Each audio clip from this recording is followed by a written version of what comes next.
بسم الله الرحمن الرحيم.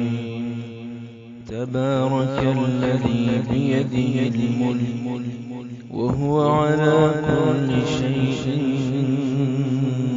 قدير. الذي خلق الموت والحياة ليبلوكم أيكم أحسن عملا وهو العزيز الغفور. الذي خلق 7 سماوات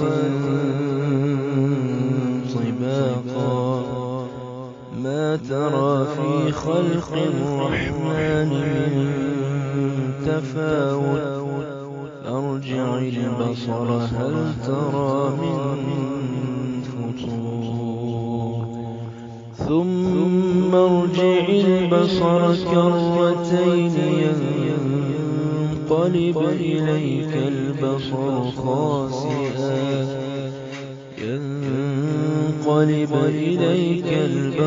خاسئا وهو حسير. ولقد زينا السماء الدنيا بمصابيح وجعلناها رجوما للشياطين وأعتدنا لهم عذاب السعير. وللذين كفروا بربهم عذاب جهنم وبئس المصير.